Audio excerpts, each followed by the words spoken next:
Welcome to our channel. నేను మీ ప్రశాంత్. నిన్నటి match మనం చూసుకున్నట్లయితే కనుక SRH versus Mumbai Indians. So ఈ మ్యాచ్లో చూసుకున్నట్లయితే కనుక ఎస్ఆర్హెచ్ అయితే ఇప్పుడు చాలా ట్రోల్కి అయితే గురవుతుంది. ఎందుకంటే ఆ విధంగా అంతలా ఈజీగా ఓడిపోయిందని అయితే చెప్పొచ్చు. ఎంత ట్రై చేసినా కానీ మన ఎక్స్పెక్టేషన్స్కి మాత్రం రీచ్ అవ్వకుండా ఓడిపోయిందని అయితే చెప్పుకోవచ్చు. మరి అసలు ఇది ఏ విధంగా చూడొచ్చు, ఎలా చూడొచ్చు, ఇషాన్ కిషన్ ఆడిన ఆట ఏదైతే ఉందో దీని మీద కూడా కొంచెం ట్రోల్ అయితే అవుతుంది. దీని గురించి అయితే తెలుసుకుందాము. దీని గురించి అయితే మాట్లాడేందుకు ప్రస్తుతం మనతో పాటు సీనియర్ జర్నలిస్ట్ యజ్ఞమూర్తి గారు ఉన్నారు. నమస్తే అండి. నమస్తే ప్రశాంత్. సార్, నిన్న జరిగిన మ్యాచ్లో ఏంటి ఎస్ఆర్హెచ్ కొంచెం డిసప్పాయింట్ చేసిందనే చెప్పుకోవచ్చు. ఎస్ఆర్హెచ్ ఫ్యాన్స్కి అయితే అసలు ఎందుకు ఇలా కొంచెము తక్కువ అయిపోయిందని ఎందుకు అనుకోవచ్చు? ఇప్పటికీ ఎస్ఆర్హెచ్ సన్ రైజర్స్ హైదరాబాద్ 8 మ్యాచ్లు ఆడింది. 8 మ్యాచ్ల్లో అది గెలిచింది కేవలం 2 మ్యాచ్లే. 6 మ్యాచ్లు ఓడిపోయింది. ఇంకా అది ఆడాల్సిన మ్యాచ్లు ఈ టోర్నమెంట్లో అంటే లీగ్ దశలో 6 మ్యాచ్లు ఇంకా ఆడాలి. మరి 6 మ్యాచ్ల్లో కోలుకొనేది నిజానికి ఫైనల్ 4లోకి వస్తుందా అంటే చాలా వరకు ఇప్పుడు 99% ఎవరికి నమ్మకాలు లేవు. ఎందుకంటే 6 మ్యాచ్లు గెలిచినా, రాబోయే 6 మ్యాచ్లు గెలిచినా అది వస్తుందా అనటానికి గ్యారంటీ లేదు. ఎందుకంటే మిగతా జట్ల పర్ఫార్మెన్స్ మీద దీని యొక్క ఫైనల్ 4 అవకాశాలు ఆధారపడి అంటే సెమీఫైనల్ అవకాశాలు ఆధారపడి ఉన్నాయని చెప్పాలి. ఉప్పల్లో అంటే ఎస్ఆర్హెచ్ సొంత గ్రౌండ్ ఉప్పల్ మైదానంలో నిన్న ముంబై ఇండియన్స్తో మ్యాచ్ జరిగింది. సో స్థానికంగా ఎస్ఆర్హెచ్కి విపరీతమైనటువంటి ఫ్యాన్ ఫాలోయింగ్ ఉంటుంది.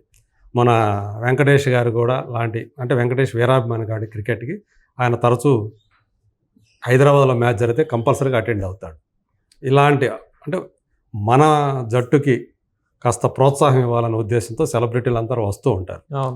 నిజం చెప్పాలంటే నిన్న ఏదైతే ఆ పవర్ ప్లే ఆట చూసిన వాళ్ళకి, ఎస్ఆర్హెచ్ ఆట చూసిన వాళ్ళందరికీ కూడా ఒక్కసారి షాక్ అయిపోయారు. అంటే 13 పరుగులు స్కోర్ బోర్డు మీద 13 పరుగులు ఉండేటప్పుడు 4 వికెట్లు పడిపోయాయి. ఎంత డిజాస్టర్ స్టార్టింగో దీన్ని బట్టి మనం అర్థం చేసుకోవచ్చు. పవర్ ప్లే అంటే 6 ఓవర్లు ముగిసే సమయానికి వీళ్ళ స్కోర్ 23 పరుగులు, 24 పరుగులు. ఈ సీజన్లోనే ఒక జట్టు పవర్ ప్లేలో చేసినటువంటి అత్యల్ప స్కోర్ అది. సో అంత disaster opening. Ishan Kishan out అయినటువంటి విధానం ఏదైతే ఉందో, మామూలుగా మనకి ట్రావిస్ హెడ్ను అభిషేక్ శర్మ ఓపెనర్స్ ఇద్దరూ కూడా ఫెయిల్ అయ్యారు. ఫస్ట్ ట్రావిస్ హెడ్ అయిపోయాడు, తర్వాత అభిషేక్ శర్మ అయిపోయాడు. ఆ తర్వాత ఇషాన్ కిషన్ అవుట్ అయిన తీరు అయితే అందరూ కూడా నిజంగా షాక్లో షాక్ అని చెప్పాలి. అది అసలు వైడ్ బాల్. వీళ్ళు కూడా ముంబై ఇండియన్స్ బౌలర్స్ కానివ్వండి, ఫీల్డర్స్ కానీ అంత ఎఫెక్టివ్గా అప్పీల్ కూడా చేయలేదు అవుట్కి. ఎందుకంటే వికెట్ కీపర్ క్యాచ్ పట్టినట్లుగా మనకు అక్కడ చూపించారు. ఈయన కూడా ఇద్దామా, అవుట్ ఇద్దామా లేదా అన్నట్లుగా ఎంపైర్ కూడా ఇట్ట చెయ్యట లేపి మళ్ళీ ఎట్ట లేపాడు. అక్కడ అల్ట్రా ఎడ్జ్ చూస్తే కెమెరాలో అసలు బ్యాట్కే టచ్ కాల బాలు. ఓకే, ఆయన అవుట్ ఇచ్చే లోపల, ఎంపైర్ అవుట్ ఇచ్చే లోపల ఇక్కడ బ్యాట్స్మెన్ అయినటువంటి ఇషాన్ కిషన్ ఆయన క్రీజ్ దాటి వెళ్ళిపోయాడు. డగౌట్ అంటారు, డగౌట్కి వెళ్ళిపోయాడు. అంటే వాళ్ళు ఉండేటువంటి ప్లేస్ ఏదైతే ఉందో అది అసలు ఏం జరుగుతుంది అసలు. కనీసం అప్పీల్ తనకి బ్యాట్కి తగిలిందా లేదా అనేది బ్యాట్స్మెన్కి తెలుస్తుంది. కనీసం ఆ సౌండ్ వస్తుందిగా, తనకు తెలిసిపోతుందిగా బ్యాట్కి తగిలిందా లేదా, తన చేతిలోనే కదా బ్యాట్ ఉండేది, బాల్ తగిలిందా లేదా అని. ఇలాంటి వివాదాస్పదం ఇట్లాంటిది ఏదైనా అవుట్ ఇచ్చినా కూడా డిఆర్ఎస్ కోరుకుంటారు బ్యాట్స్మెన్. ఇతను అది ఏమీ లేకుండా వెళ్ళిపోవటం, క్రీజ్ దాటి బయటికి వెళ్ళిపోవటం చూసి అందరూ కూడా షాక్ అయిపోయారు. ఆ తర్వాత అల్ట్రా ఎడ్జి చూస్తే అసలు బ్యాట్కే బాల్ తగల్లా, అంటే నాట్అవుట్ అతను. పైగా అది వైడ్ ఇవ్వాలి, ఎందుకంటే లెగ్ సైడ్ వెళ్తుంది తనకి, లెగ్ సైడ్ బాల్ అది. కాబట్టి యాక్చువల్గా వైడ్ ఇవ్వాల్సినటువంటి బాల్ అనవసరమైన అవుట్. మరి ఆయన ఎందుకు అంత స్లోగా అవుట్ ఇచ్చాడో కూడా తెలియట్లేదు. ఆయన సగం ఇట్లా ఇచ్చాడు. ఈయన బౌలర్ అడుగుతాడు, ఇది వైడేం కాదు కదా, వైడా అని అడుగుతూ ఉంటే ఆయన వైడ్ కాదు, ఏకంగా అవుట్ ఇచ్చాడు. ఇది అంటే ఏదైనా మ్యాచ్ ఫిక్సింగ్ జరిగింది, ఇషాన్ కిషన్ మ్యాచ్ ఫిక్సింగ్ పాల్పడ్డాడు, ఈవెన్ అంపైర్ కూడా మ్యాచ్ ఫిక్సింగ్ పాల్పడ్డాడు అన్నట్లుగా సోషల్ మీడియాలో విపరీతమైనటువంటి ట్రోలింగ్ జరిగింది. సో అంత ఘోరమైనటువంటి పర్ఫార్మెన్స్ నిన్న ఎస్ఆర్హెచ్ చూపించారు. హెన్రిక్ క్లాసెన్ గనక అతను 71 పరుగులు అది గనక చేయకపోతే, అలాగే అభినవ్ మనోహర్ అతను ఇంపాక్ట్ ప్లేయర్గా వచ్చిన అతను 40+ రన్స్ చేయకపోతే ఇంకా అత్యంత దారుణమైన పరిస్థితుల్లో ఎస్ఆర్హెచ్ ఓడిపోయేది. సో వాళ్ళు అప్పటికి 143 అంతో టార్గెట్ పెట్టారు. సో వీళ్ళు ఇంకా 26 బంతులు మిగిలి ఉండగానే ఈజీగా ముంబై ఇండియన్స్ కేవలం 3 వికెట్ల నష్టానికి ఆ టార్గెట్ చేజ్ చేసేసి గెలిచేసింది.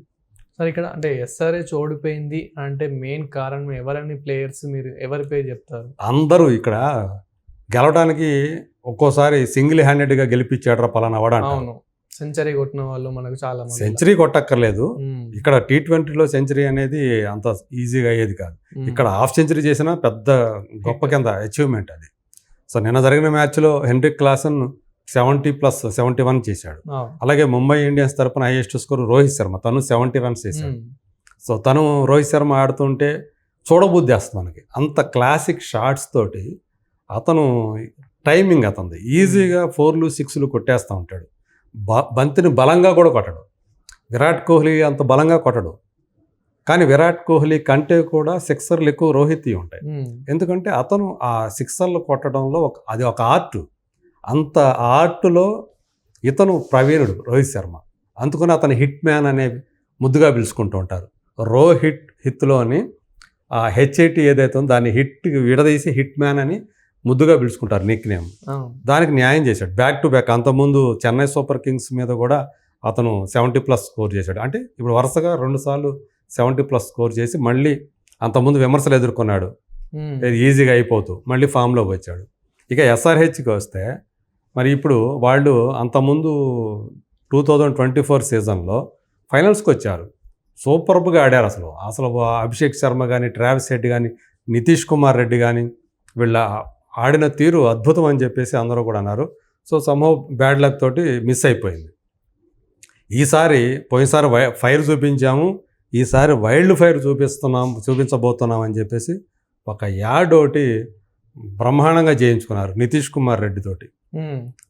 అలాగే మిగతా వాళ్ళు కూడా వైల్డ్ ఫైర్ అంటే పుష్ప 2లో ఉన్నటువంటి ఆ మేనరిజం ఏదైతే ఉందో వైల్డ్ ఫైర్ అని చెప్పేసి పుష్ప అంటాడో అట్లా వీళ్ళు వైల్డ్ ఫైర్ చేస్తారంటే అసలు వైల్డ్ ఫైర్ కాదు, ముందర ఫైరే చూపించట్లా, తుస్సుమ అనిపిస్తూ ఉన్నారు అందరూ కూడా. ఇప్పుడు ఎస్ఆర్హెచ్ ఫ్యాన్స్ అందరూ కూడా చాలా అసంతృప్తికి గురై ఉన్నారు.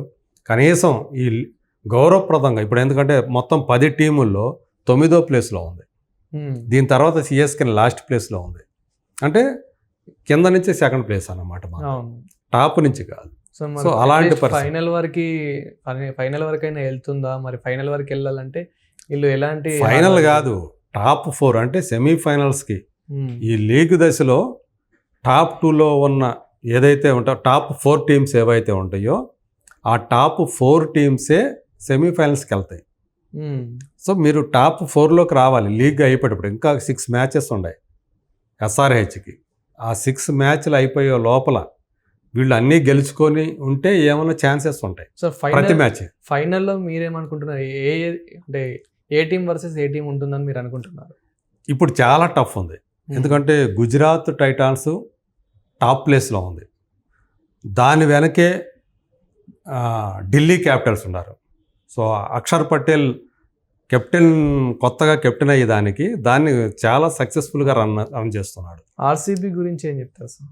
అట్లాగే 3rd ప్లేస్లో ఇప్పుడు ఆర్సీబీ ఉన్న ప్లేస్లోంచి ఇప్పుడు ముంబై ఇండియన్స్ వచ్చేసింది నిన్న మ్యాచ్ తోటి. యాక్చువల్గా 6th ప్లేస్లో ఉన్నది 3 ప్లేసులు పైకి ఎగబాకి.